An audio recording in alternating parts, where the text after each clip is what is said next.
So dili lang ta sa gawas kay hapsay ang hangin, dili man kayo init, gura. So karon guys, ato na yung tilawan ang ilahang frappuccino triple mocha. Pag sara jud mo talawan ni guys kay matcha jud ang gina-order pag mo dining ko sa Starbucks.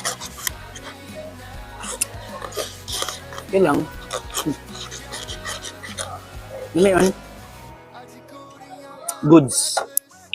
Kani waffle, Belgian waffle. Lawan na to guys. Sa indot aning lasa ning Belgian waffle. Wa mo gayngani sa mong bukid gud. Kaya man. Ayun. So, butangan nato siya syrup. Syrup na siya.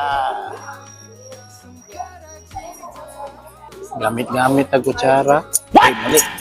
Knife o tinidor. Pang breakfast man yung